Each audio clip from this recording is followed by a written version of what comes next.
तो आप लोग में से कुछ विद्यार्थी का कमेंट था कि सर जो है कि कॉपर का निष्कर्षण कैसे करते हैं या एक्सट्रैक्शन ऑफ कॉपर क्या होता है, सर उसको भी बता दीजिए। कमेंट में हम देखे हुए थे। तो अच्छा बात है, चलिए एक आपको जिंक का बताएं।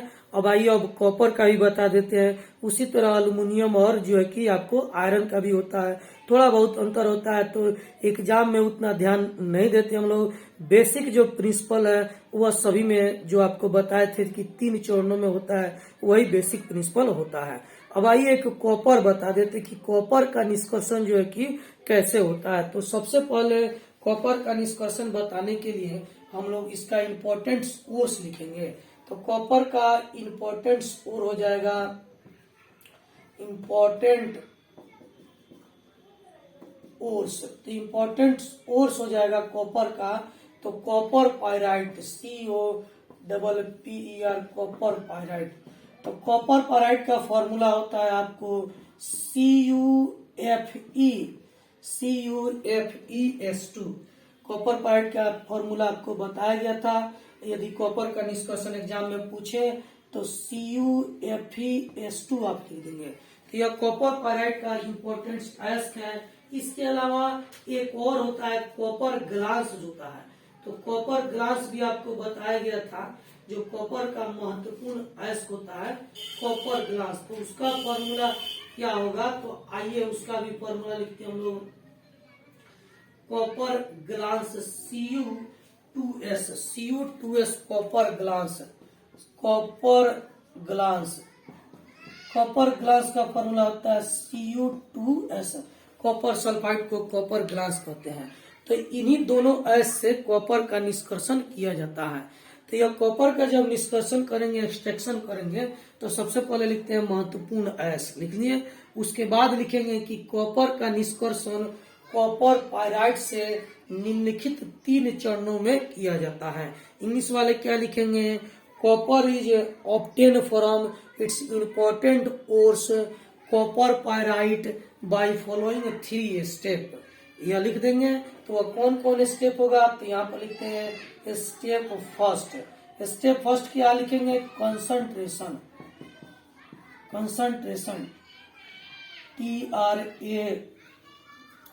TRATION कंसंट्रेशन, यानी हिंदी में हम लोग इसको कहते हैं सांद्रण। तो कंसंट्रेशन को हिंदी में क्या कहते हैं, सांद्रण कहते हैं। तो इसमें क्या लिखेंगे कि यह अयस्क का साफ सफाई का विधि है, जिसमें अयस्क को जो खनिज से खदान से बाहर निकल के आता है उसको अच्छी तरह से साफ किया जाता है। यह साफ करने का सबसे प्राथमिक प्रोसेस है, यानी पहला विधि है। इंग्लिश में क्या लिखेंगे, it is the cleaning process of ores when it is obtain from the mine.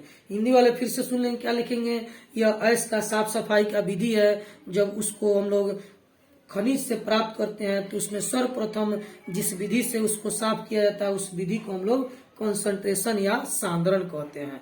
तो सिंपल सा लिखना हो तो यह साफ सफाई की विधि है जिसमें इसको साफ किया जाता है और यह निम्नलिखित प्रक्रियाओं द्वारा संपन्न होती है। तो सबसे पहला क्या लिखेंगे, हैंड पिकिंग लिखेंगे। सेम उसी तरह से जैसे आप जिंक का है तो हैंड पिकिंग में क्या करते हैं, हाथ से चुनकर इसमें कंकड़ जो रहता है उसको, मिट्टी के कण सटे रहते हैं उसको हम लोग हाथ से चुनकर फेंक देते हैं। उसके बाद एक दूसरा लिख लेंगे हम लोग। आपको बहुत सारा मेथड होता है कंसंट्रेशन में, लेकिन चूंकि इसमें आयरन है तो कॉपर हमको चाहिए, तो इसका मतलब आयरन और सल्फर अशुद्धि के रूप में है। तो आयरन को, लोहा के कण को दूर करने के लिए मैग्नेटिक सेपरेशन होना चाहिए। मैग्नेटिक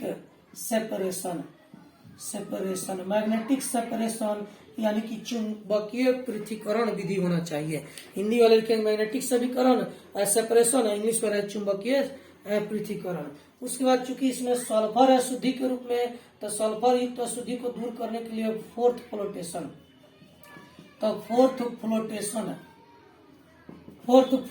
मेथड का भी इसमें उपयोग होगा, चूंकि इसमें अशुद्धिया के रूप में क्या है, सल्फर है। तो यह कॉमन है जो जनरली सभी अयस्क में इसका उपयोग किया जाता है। अब आते हैं स्टेप सेकंड में क्या करते हैं। तो स्टेप सेकंड में जो है कि 3 प्रोसेस से इसको गुजारते हैं हम लोग। सबसे पहला कैल्सिनेशन, उसके बाद जो है कि मुख्य रूप से 3 प्रोसेस होते हैं, कैल्सिनेशन, उसके बाद रोस्टिंग और स्मेल्टिंग। तो कॉपर का जो है कि हम लोग जब निष्कर्षण करते हैं कॉपर का, तो इसमें जो है कि स्मेल्ट आपको सबसे पहला जो है कैल्सिनेशन, या लिख भी सकते हैं नहीं भी लिख सकते हैं, इसमें मेन यही है आपको रोस्टिंग, ROSTING, रोस्टिंग लिखेंगे, जिसको हिंदी में हम लोग भर्जन या जारन कहते हैं। तो इसमें एक लाइन लिख देंगे कि इस विधि में सांद्रित अयस्क को, कौन सा अयस्क को, जिसका कंसंट्रेशन हो चुका है, सांद्रित अयस्क को वायु की उपस्थिति में गर्म करते हैं। किसके उपस्थिति में? तो वायु की उपस्थिति में गर्म करते हैं, तो इसमें उपस्थित अशुद्धियां ऑक्साइड के रूप में बाहर निकल जाती है। इंग्लिश वाले क्या लिखेंगे? In this method concentrated ores are heated in the presence of air, then impurities present in it are removed in the form of oxide। तो कौन कौन से इम्प्योरिटी है? तो मान लीजिए सल्फर यदि है, ऑक्सीजन की उपस्थिति में हीट कर रहे हैं तो SO2 बनकर उड़ जाएगा। यदि इसमें आर्सेनिक है और ऑक्सीजन की उपस्थिति में गर्म कर रहे हैं तो ASO2 बनकर उड़ जाएगा, आर्सेनिक डाइऑक्साइड। यदि इसमें कार्बन है, ऑक्सीजन की उपस्थिति में गर्म कर रहा है तो CO2 बनकर उड़कर या बाहर निकल जाएगा। तो जिसमें भी रोस्टिंग होता है, तो रोस्टिंग तो लगभग सभी निष्कर्षण, जितने तत्व का निष्कर्षण करते हैं सब में होता है, तो सब में यही तीनों रिएक्शन कॉमन होता है। अब जब रोस्टिंग हो जाता है तब आते हैं हम लोग स्मेल्टिंग लिखने के लिए। तो यहाँ पर आते हैं, इसका तीसरा नंबर लिखते हैं यहाँ पर C नंबर में स्मेल्टिंग। स्मेल्टिंग, तो स्मेल्टिंग में क्या करते हैं, इसमें डिफिनीशन क्या लिखेंगे? इस विधि में रोस्टेड ओर्स को, यानी कि भर्जित या जारित अयस्क को वात्य भट्टी में, किसमें? वात्य भट्टी यानी कि ब्लास्ट फर्नेस में इसके द्रवणांक बिंदु के ऊपर तक गर्म किया जाता है, जिससे कि इसमें उपस्थित अशुद्धियां ऑक्साइड बनकर बाहर निकल जाती है और द्रवित धातु भट्टी के पेंदी में एकत्रित हो जाता है। तो यह वात्य भट्टी ब्लास्ट फर्नेस कैसा होता है? तो हेक्सागोनल होता है। यहीं पर यह वात्य भट्टी या ब्लास्ट फर्नेस जिसको कहते हैं, ब्लास्ट फर्नेस, इसको ब्लास्ट फर्नेस या वात्य भट्टी कहते हैं। तो इसमें क्या करते हैं हम लोग, जब कॉपर में जो जिसका रोस्टिंग हो चुका है उसको जब इसमें हम लोग गर्म करते हैं तो क्या बनता है? तो आइए यहाँ पर हम लोग देखते हैं। मान लीजिए यहाँ पर अशुद्धिया के रूप में आयरन सल्फाइड है, AFeS है, यहाँ से जो अशुद्धि के रूप में है, इसको यदि गर्म करते हैं तो यह गर्म होता है ऑक्सीजन की उपस्थिति में। तो यहाँ पर क्या बनता है? तो आइए यहाँ पर देखते हैं। ये ऑक्सीजन की उपस्थिति में गर्म होता है, तो इसको बैलेंस नहीं करेंगे। एक तो सबसे पहले आपको FeO बन जाएगा, FeO और SO2 गैस बनकर यह उड़ जाएगा। एक आयरन का ऑक्साइड बन जाएगा और दूसरा क्या बन जाएगा? सल्फर का ऑक्साइड बन जाएगा, और यह जो है कि गैस बनकर उड़ जाएगा। तो FeO और SO2 बनकर यह बाहर निकल जाएगा, FeO SO2 बनकर बाहर निकल जाएगा। अब यह जो है कि FeO जो है कि बर्तन के पेनी में नीचे एकत्रित हो जाएगा, साथ में यह भी ऑक्साइड बन के उड़ जाएगा, सॉरी यह ऑक्साइड बन के उड़ जाएगा, और बर्तन के पेनी में सिर्फ कॉपर यहाँ पर एकत्रित होगा। तो इसमें यह जो कंपाउंड को ब्लास्ट फर्नेस में हम लोग गर्म करते हैं तो बर्तन के पेनी में कॉपर क्या होगा? एकत्रित होगा।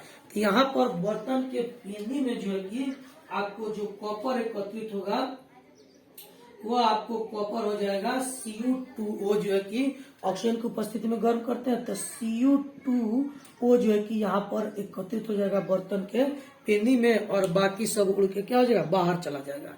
तो यह रिएक्शन याद हो तो लिखेंगे, नहीं याद हो तो सिर्फ विधि लिख देंगे कि इस विधि में आपको रोस्टिंग अयस्क को वात्य भट्टी में द्रवणांक बिंदु के ऊपर तक गर्म करते हैं, जिससे द्रवित कॉपर का कंपाउंड बर्तन के पेनी में प्राप्त होता है।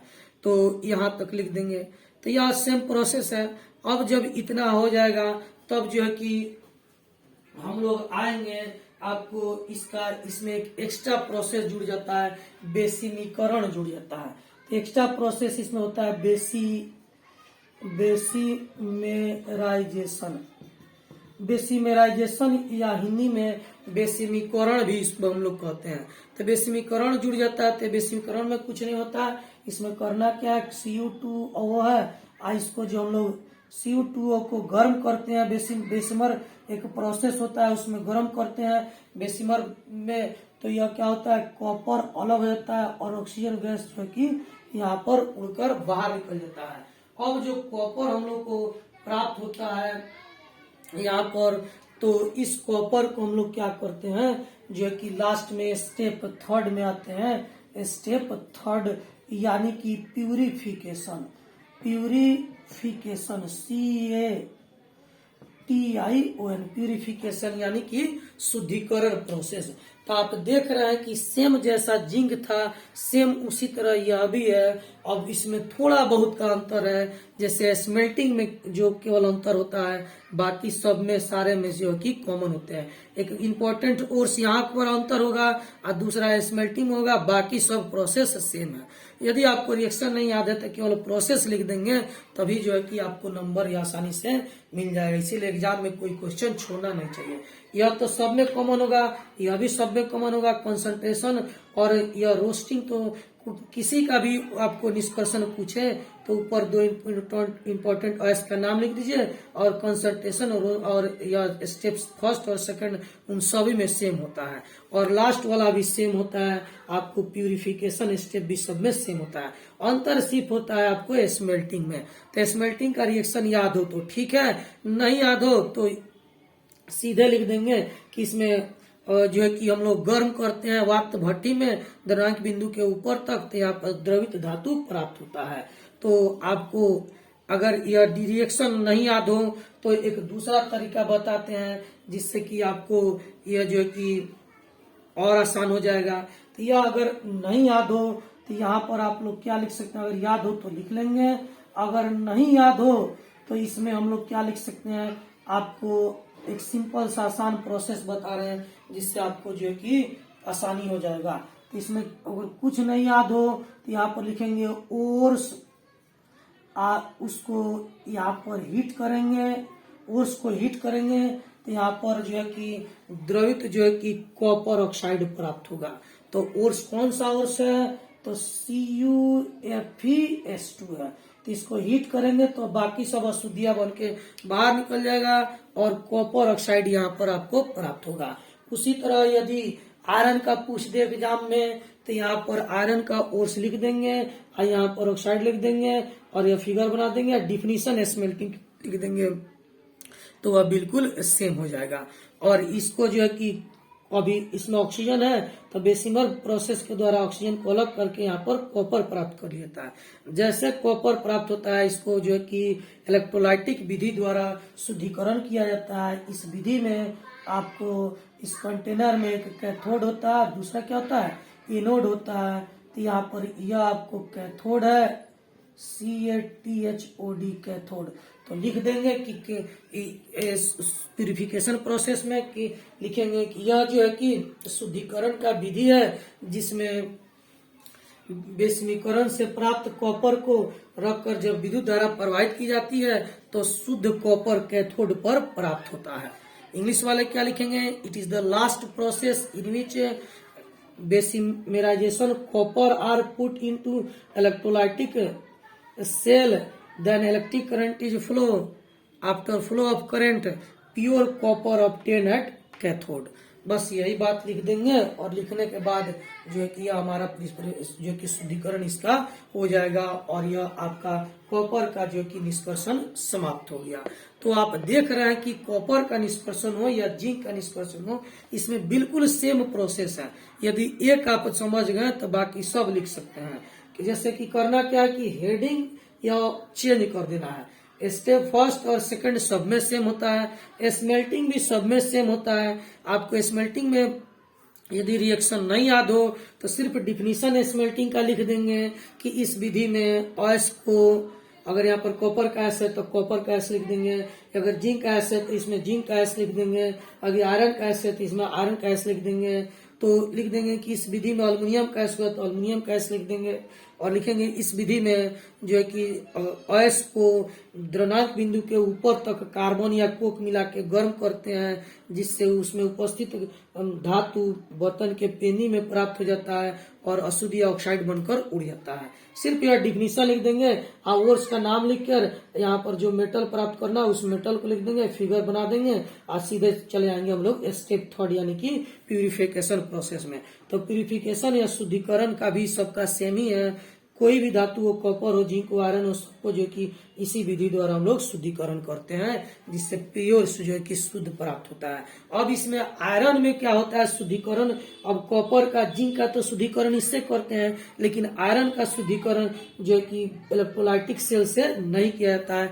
आयरन का पूछेगा तो यहाँ पर शुद्धिकरण जिसको हथौड़ी से पीट कर किया जाता है। आप देखे होंगे लोहार के पास जाते हैं तो जो है कि वह क्या करता है, लोहा को गर्म करके उसको हथौड़ी से पीटता है। तो आयरन का शुद्धिकरण जब पीट के करते हैं तो उसे पीटवा लोहा कहते हैं, और उसके गर्म करके एक विशेष साचा में ढाल देते हैं तो उसको ढालवा लोहा कहते हैं। तो यहाँ पर शुद्धिकरण प्रोसेस उसमें भी लिखेंगे, लेकिन यहाँ पर शुद्धिकरण के रूप में वहां पर लिखेंगे कि इसका शुद्धिकरण जो है कि आपको ढालवा या पीटवा लोहा बनाकर किया जाता है, जिसे पिग या कास्ट आयरन भी कहते हैं। तो यह जो आयरन का शुद्धिकरण तो होगा, लेकिन इलेक्ट्रोलाइटिक सेल से नहीं होगा। तो बाकी सब क्या होगा, सेम होगा। तो आप जो है कि अगर एक याद रखते हैं तो कोई भी मेटल पूछे वो ऊपर वाला यह हेडिंग चेंज कर देंगे। स्टेप फर्स्ट सेकंड सब में सेम होगा, स्मेल्टिंग सबका करना है। और शुद्धिकरण में कॉपर और जिंक का शुद्धिकरण आप देख रहे हैं कि इस विधि से किया जा रहा है, इलेक्ट्रोलाइटिक सेल की विधि के द्वारा किया जा रहा है। लेकिन आपको आयरन का शुद्धिकरण जो है कि ढालवा या पीटवा लोहा के रूप में हथौड़ा से पीट कर किया जाता है। तो इस विधि से शुद्धिकरण तो सबका करना है। तो शुद्धिकरण जो होता है तो उसमें जो है कि अल्युमिनियम का शुद्धिकरण, तो यहाँ पर इस विधि से शुद्धिकरण किसका किसका आप कर सकते हैं। तो इस विधि से जिंक का, कॉपर का और अल्युमिनियम का शुद्धिकरण जो है कि इस विधि से कर सकते हैं। यानी जिंक, कॉपर और अल्युमिनियम तीनों में यह सेम डिफिनीशन आप लिख सकते हैं। तो अब बचा क्या, तो आयरन में आप जो है कि अलग लिख सकते हैं कि इसका शुद्धिकरण जो है कि कास्ट या पिग आयरन के रूप में किया जाता है, या इंग्लिश वाले लिखेंगे it is purified in the form of cast और पिग आयरन। तो इस प्रकार आप चारों कंप्लीट करनी है, कॉपर भी देख लिए, जिंक भी देख लिए, अल्युमिनियम भी देख लिए और आयरन भी देख लिए। तो तीन चारों में से कोई भी पूछेगा, बस इसी तरह सेम टू सेम आपको लिखते जाना है, तो आपका बिल्कुल सेम जो है कि बढ़िया नंबर मिल जाएगा। चेंजिंग कहाँ करेंगे, तो यह कॉपर हेडिंग केवल चेंज करेंगे। और लास्ट में शुद्धिकरण तीन गो का तो इसी तरह से होता है। चौथा जो आयरन का शुद्धिकरण जो करना है तो वहां पर जो है कि लिख देंगे कि इसका शुद्धिकरण हथौड़ा से पीट कर किया जाता है या एक विशेष रूप में ढाल कर किया जाता है। तो यदि पीट के करते हैं तो उसे पिटवा लोहा कहते हैं, और ढाल कर करते हैं तो उसे कास्ट आयरन या ढलवा लोहा कहते हैं। तो इसको अच्छी तरह से आप जो है कि याद रखेंगे और बनाए पढ़ें। और जो है कि एक बात और ध्यान रखेंगे कि सबसे शुद्ध लोहा कौन सा होता है, कभी कभी पूछा जा सकता है। तो पीटवा लोहा जो है कि सबसे शुद्ध होता है। याद रखेंगे पीटवा लोहा यानी कि आपको पिग आयरन सबसे शुद्ध होता है, ऑब्जेक्टिव में पूछा जा सकता है। तो पीटवा लोहा सबसे शुद्ध होता है। अगर भूल जाए तो एक बात और आपको बताते हैं कि बचपन में या फिर जिस विद्यार्थी को गुरुजी पीट पीट कर पढ़ाते हैं वही विद्यार्थी सबसे शुद्ध और सच्चा सोना बनकर बाहर निकलता है। तो याद रखेंगे पीटवा लोहा शुद्ध होता है, यानी पीट पीट कर जिस विद्यार्थी को पढ़ाया जाता है, डर से जो पढ़ता है वही शुद्ध सोना बनकर बाहर निकलता है। तो पीटवा लोहा शुद्ध लोहा होता है। तो आज आपको जो है कि सभी बता दिए, तो पढ़िए और बिल्कुल नहीं घबराएं। जहां भी दिक्कत होगा फिर हमको कॉल करें, पूछें, कमेंट करें। हम जो है कि आपके हमेशा साथ हैं। फिर आपको जो भी दिक्कत होगा बताएंगे। एग्जाम तक आपके साथ हैं। आप एग्जाम तक हमसे जो पूछना है पूछ सकते हैं, आपको कहीं उसमें कोई दिक्कत नहीं होगा। चाहे क्लास अभी चले या फिर अभी छुट्टी है तो कोई दिक्कत नहीं है, हम हर वक्त आपके साथ हैं। आप पढ़िए है, जहां भी डाउट हो आप पूछिए, हम फिर उसका वीडियो बनाकर इसी तरह से आपको बताते जाएंगे और पढ़ाते जाएंगे। तो पढ़िए और जहां दिक्कत हो उसको हम अगले क्लास में आपको फिर बता देंगे।